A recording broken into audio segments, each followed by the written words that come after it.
రాజశేఖర రెడ్డి గారు, doctor YS Rajasekhara Reddy గారు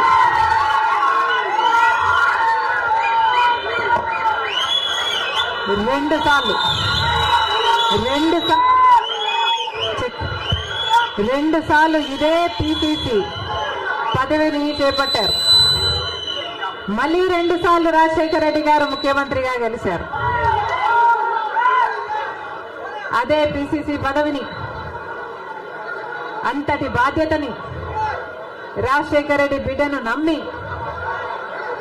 YS షర్మిలకు కాంగ్రెస్ పార్టీ, సోనియా గాంధీ గారు, రాహుల్ గాంధీ గారు, ఖార్గే గారు, కాంగ్రెస్ పార్టీ పెద్దలందరూ నన్ను నమ్మి ఈ బాధ్యతనివ్వడం రాజశేఖర రెడ్డి బిడ్డకు గర్వకారణం.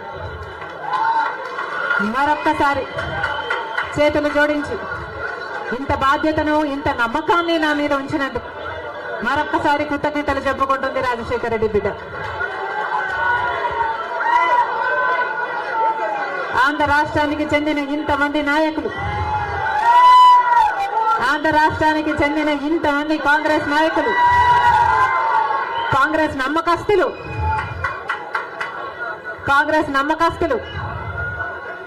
కాంగ్రెస్ పార్టీ ఖాడర్ నా మీద ఎంతో నమ్మకం పెట్టుకున్నారు.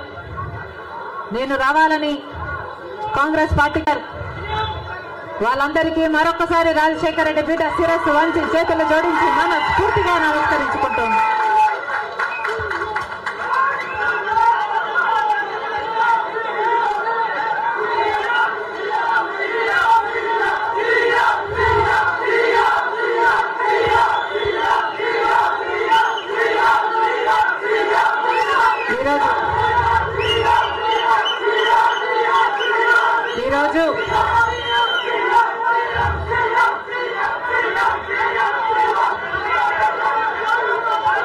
ఈరోజు ఒక్కసారి మీకు తెలియని విషయం కాదు, మీడియాకు తెలియని విషయం కాదు, ప్రజలకు తెలియని విషయం కాదు, కానీ గత 5 సంవత్సరాలుగా ఆంధ్ర రాష్ట్రంలో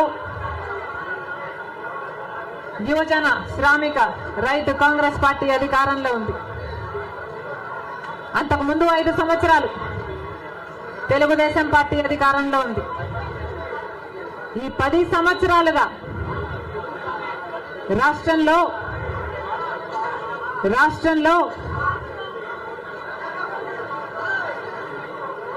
అభివృద్ధి జరిగిందా అంటే ఏమిటి సమాధానం? మన రాష్ట్రం ఏర్పడే నాటికి మన రాష్ట్రానికి ఉన్న అప్పులు 1,00,000 కోట్లు. చంద్రబాబు గారు ముఖ్యమంత్రి అయిన 5 సంవత్సరాలకి ఆయన చేసిన అప్పులు 1,00,000 కోట్లు. ఆ తర్వాత వైసీపీ ముఖ్యమంత్రి జగన్ రెడ్డి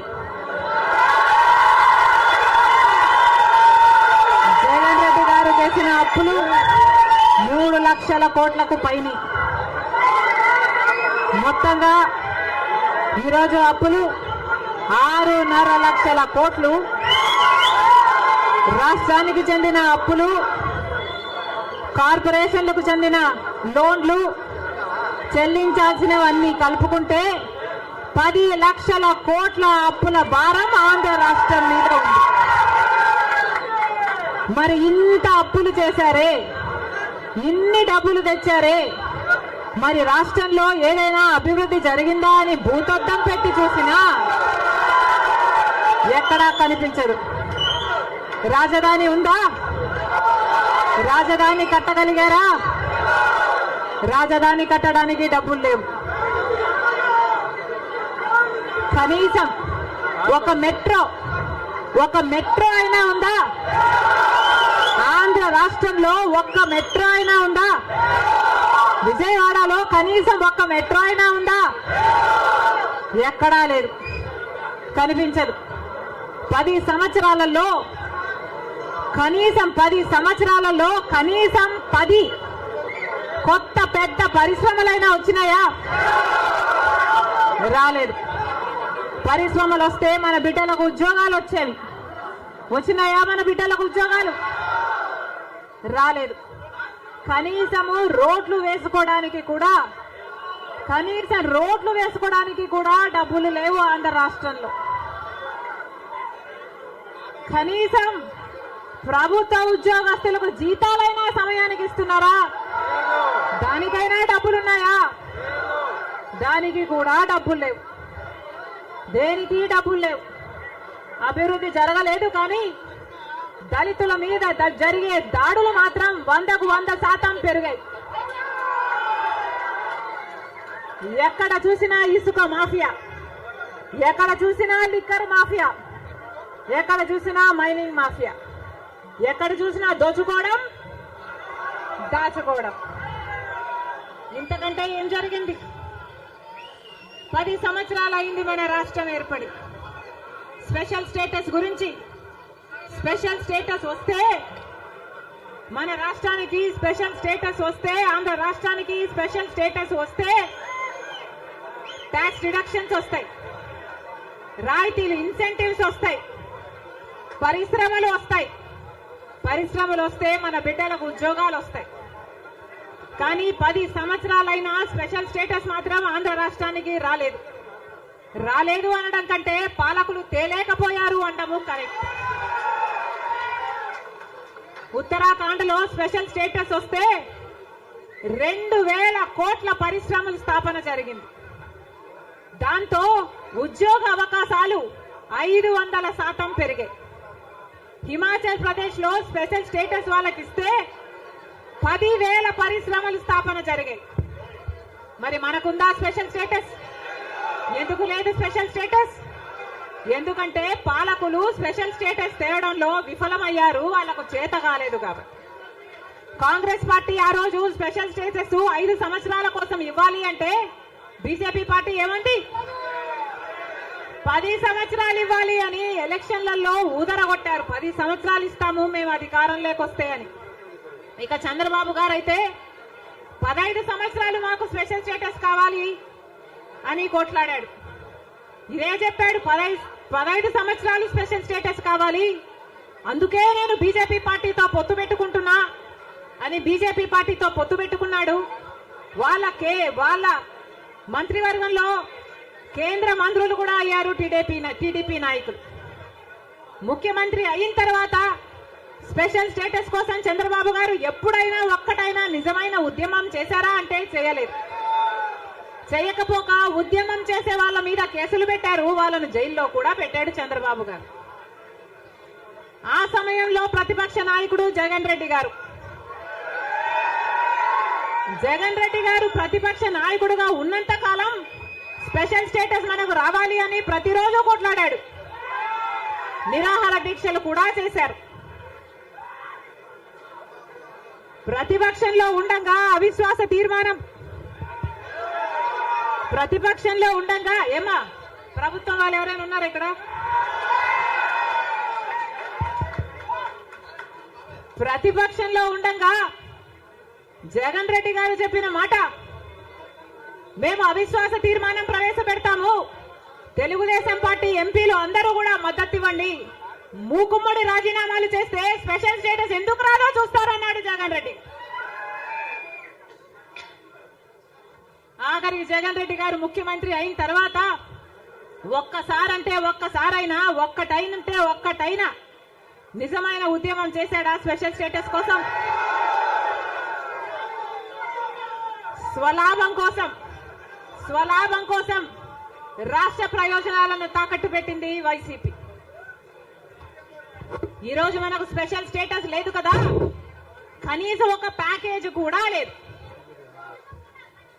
ఉన్న ప్రభుత్వమైనా ప్రతిపక్షమైనా ఒక్కటంటే ఒక్క నిజమైన ఉద్యమం చేసింది లేదు. ఈ రోజు మనకు స్పెషల్ స్టేటస్ లేదు అంటే ఆ పాపం ముమ్మాటికి చంద్రబాబు గారిది, ముమ్మాటికి జగన్ రెడ్డి గారిది. స్వలాభం కోసం ఇద్దరు ప్రజల ప్రయోజనాలను తాకట్టు పెట్టారు. టీడీపీ అంతే, వైసీపీ అంతే, దొందే. అమరావతి రాజధాని అమరావతి అన్నాడు చంద్రబాబు గారు. సింగపూర్ను చేస్తానన్నాడు. 3D గ్రాఫిక్స్ మొత్తం గుర్తుందా? 3D గ్రాఫిక్స్ చూపించాడు చంద్రబాబు గారు. పోనీ అమరావతి రాజధాని అయిందా అంటే అది కాలేదు. జగన్ రెడ్డి గారు వచ్చారు. ఒకటి కాదు 3 రాజధానిలు అన్నారు. పోనీ 3 రాజధానిలు అయ్యాయా అంటే ఒక్కటి కూడా లేదు. ఈరోజు మనకు రాజధాని ఏది అంటే ఏదో మనకే అర్థం కాని పరిస్థితి. ఒకటైనా ఉందా అంటే ఏదీ లేదు, ఒకటి కూడా లేదు. మరి ఏమి సాధించుకున్నట్టు? పోలవరం ప్రాజెక్ట్ ఎప్పుడో 1941లో పోలవరం ప్రాజెక్టు కట్టాలనుకుంటే సాధ్యపడలేదు. ఆఖరికి రాజశేఖర్ రెడ్డి గారు ముఖ్యమంత్రి అయిన 2004లో రాజశేఖర్ రెడ్డి గారు జలయజ్ఞంలో భాగంగా పోలవరం ప్రాజెక్టును స్థాపించడం జరిగింది. రాజశేఖర్ రెడ్డి గారు ముఖ్యమంత్రిగా ఉండగా పోలవరం ప్రాజెక్టు చెందిన కుడి ఎడమ కాలువల పనులు కూడా చాలా శాతం చేశారు రాజశేఖర్ రెడ్డి గారు. మన దురదృష్టం రాజశేఖర్ రెడ్డి గారు వెళ్ళిపోయారు. ఆయన చనిపోయాక మళ్ళా పోలవరం ఒక్క అడుగు కూడా ముందుకు పడలేదు. చంద్రబాబు గారు పోలవరాన్ని తాకట్టు పెట్టారు బీజేపీ దోస్తీ కోసము. ఇటు జగన్ రెడ్డి గారు బీజేపీతో దోస్తీ కోసం పోలవరాన్ని తాకట్టు పెట్టారు. అంతేకాదు బీజేపీ అధికారంలో 10 సంవత్సరానికి 2 కోట్ల ఉద్యోగాలు ఇస్తామంది బీజేపీ పార్టీ. 10 సంవత్సరాలలో ఎన్ని కోట్లు వచ్చుండాలి? 20 కోట్ల ఉద్యోగాలు వచ్చుండాలి మన దేశంలో.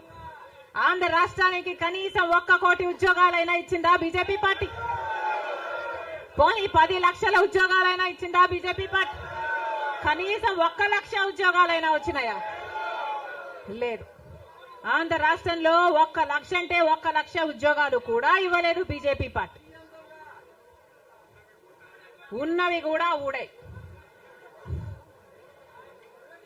బీజేపీ పార్టీ ఆ రోజు చెప్పిన మాట, రైతులకి ఆదాయము డబుల్ చేస్తామన్నారు.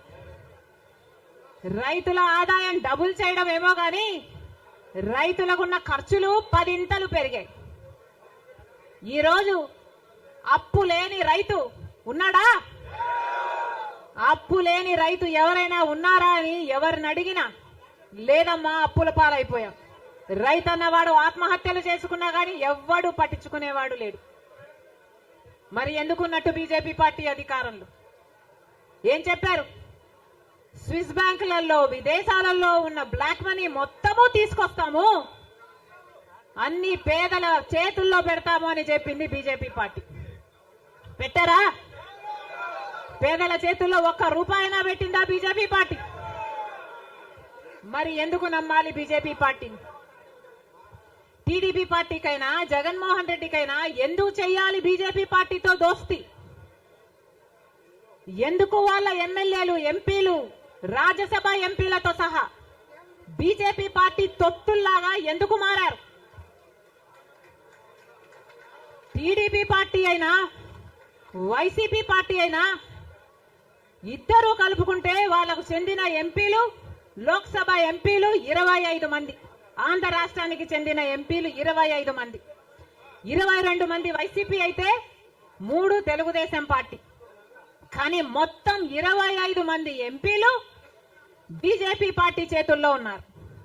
బీజేపీ పార్టీ ఏం చెప్తే ఈ ఎంపీలు మొత్తం అందరూ గంగిరెద్దులాగా తలూపుతారు.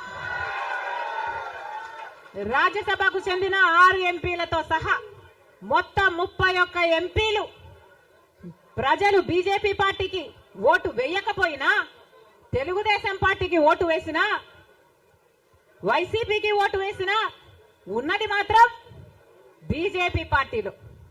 మరి ప్రజలు వైసీపీకి గాని తెలుగుదేశం పార్టీకి గాని ఎందుకు ఓటు వేయాలి? బీజేపీ పార్టీకే ఓటు వేయొచ్చు కదా.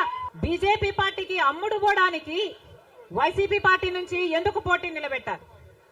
బీజేపీ పార్టీకి అమ్ముడు పోవడానికి తెలుగుదేశం పార్టీ నుంచి ఎందుకు పోటీకి పెట్టాలి? మొత్తం అందరూ బీజేపీ జెండాలే పెట్టుకోవచ్చు కదా. కనీసం ప్రజలకు క్లారిటీ ఉంటుంది కదా, బీజేపీ పార్టీకి ఓటేస్తున్నాము, బీజేపీ పార్టీని గెలిపిస్తున్నాము అని. ప్రజల దగ్గరేమో ఒక మాట చెప్తారు, ప్రజలనేమో మభ్య పెడతారు, ప్రజల దగ్గరేమో బీజేపీ కాదు అన్నట్టు నటిస్తారు. కానీ లోపల మాత్రం మొత్తం టీడీపీ అయినా బీజేపీ అయినా వైసీపీ అయినా బీజేపీ పార్టీ తొత్తులే. టీడీపీ అయినా వైసీపీ అయినా బీజేపీ పార్టీతో పొత్తులే. అది ప్రత్యక్షంగా గాని పరోక్షంగా గాని టీడీపీకి వైసీపీకి పొత్తు ఉంది అన్నది నిజం. లేకపోతే 5 సంవత్సరాలలో కనీసం ఒక్కసారైనా బీజేపీ పార్టీని వ్యతిరేకించాయా టీడీపీ పార్టీ అయినా వైసీపీ పార్టీ అయినా? ఒక్క అంశంలో కూడా నిలదీయలేదు. ఎక్కడ ఏ అవసరం ఉన్నా టీడీపీ పార్టీ అయినా బీజేపీకి సపోర్ట్ చేస్తుంది, వైసీపీ పార్టీ అయినా బీజేపీకే సపోర్ట్ చేస్తుంది. మన రాష్ట్రానికి ఏం చేసింది బీజేపీ పార్టీ అని మీరు సపోర్ట్ చేస్తున్నారో టీడీపీ వైసీపీ సమాధానం చెప్పాలి. మనకు స్పెషల్ స్టేటస్ ఇచ్చుంటే మీరు సపోర్ట్ చేయండి, ప్రజలు కూడా సపోర్ట్ చేస్తారు. మనకు పోలవరం జాతీయ ప్రాజెక్టు చేసి 90% నిధులు ఇస్తామన్న మాట నిలబెట్టుకుని ఉంటే మీరు బీజేపీ పార్టీకి సపోర్ట్ చేయండి, ప్రజలు కూడా హర్షిస్తారు. ఒకవేళ మనకు రాజధాని కట్టడానికి నిధులు ఇచ్చుంటే టీడీపీ పార్టీ అయినా వైసీపీ పార్టీ అయినా బీజేపీ పార్టీకి మీరు మద్దతు ఇవ్వండి, ప్రజలు కూడా హర్షిస్తారు. 2 కోట్ల ఉద్యోగాలలో మన బిడ్డలకు ఉద్యోగాలు ఇవ్వలేదు, మన రైతుల్ని పట్టించుకోలేదు, మనకు స్పెషల్ స్టేటస్ లేదు, మనకు ఏ మాత్రం పట్టించుకోని పార్టీకి వైసీపీ అయినా టీడీపీ పార్టీ అయినా ఎందుకు మద్దతు ఇస్తున్నారో ప్రజలకు సమాధానం చెప్పాలి.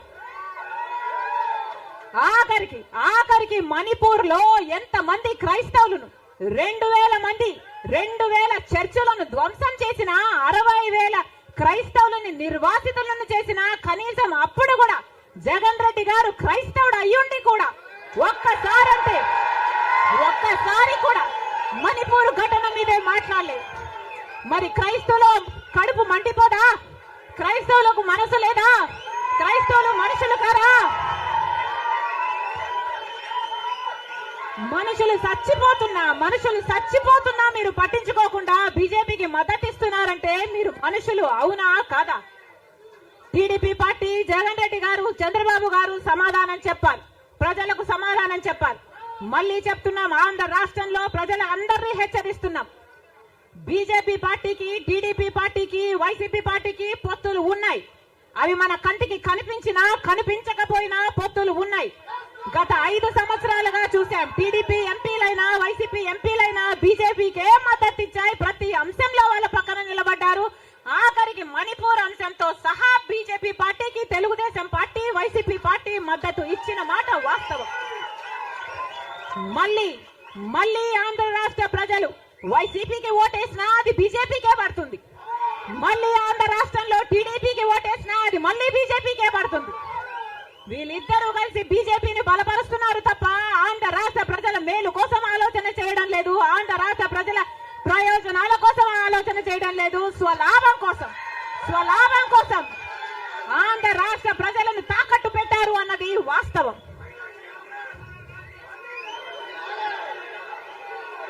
మళ్ళీ చెప్తున్నాం, రాజశేఖర్ రెడ్డి గారు బీజేపీ పార్టీకి వ్యతిరేకి. రాజశేఖర్ రెడ్డి గారు తత్వ పార్టీ కాబట్టి ఒక మతాన్ని రెచ్చగొడతారు, ఇంకో మతాన్ని అవమానిస్తారు. ఇదే బీజేపీ పార్టీకి తెలిసిన రాజకీయం. మతం పేరుతో చిచ్చు పెట్టాలి, ఆ మంటలో వీళ్ళు చలి కాచుకోవాలి. ఇదే బీజేపీకి తెలిసిన మంత్రం. అందుకే రాజశేఖర్ రెడ్డి గారు బీజేపీని ఎప్పుడు వ్యతిరేకించారు. రాజశేఖర్ రెడ్డి గారు ఆశయాలు ఒక్క కాంగ్రెస్ పార్టీలోనే నెరవేరాయి తప్ప ఇక ఏ ఇతర పార్టీలోనూ కాదు. రాజశేఖర్ రెడ్డి గారి మూలాలు కాంగ్రెస్ పార్టీయే, రాజశేఖర్ రెడ్డి గారి ఊపిరి కూడా కాంగ్రెస్ పార్టీయే. మళ్ళీ చెప్తున్నాం, రాజశేఖర్ రెడ్డి గారిని ప్రేమించే నాయకులైనా రాజశేఖర్ రెడ్డి గారిని ప్రేమించే ప్రజలైనా రాజశేఖర్ రెడ్డి గారి ఆశయాల కోసం నిలబడదాం, బీజేపీ పార్టీ కోసం కాదు, బీజేపీ పార్టీకి తొత్తుల్లాగా పనిచేసే పార్టీల కోసం కాదు. మళ్ళీ చెప్తున్నాం, రాజశేఖర్ రెడ్డి గారిని అభిమానించే నాయకులైనా ప్రజలైనా రండి, రాజశేఖర్ రెడ్డి బిడ్డతో చేతులు కలపండి. ఆంధ్ర రాష్ట్రంలో మళ్ళీ రాజశేఖర్ రెడ్డి గారి ఆశయాలను సిద్ధింపచేద్దాం. నేను రెడీ, నేను రెడీ. మీరు రెడీయా? మీరు రెడీయా? మీరు రెడీయా?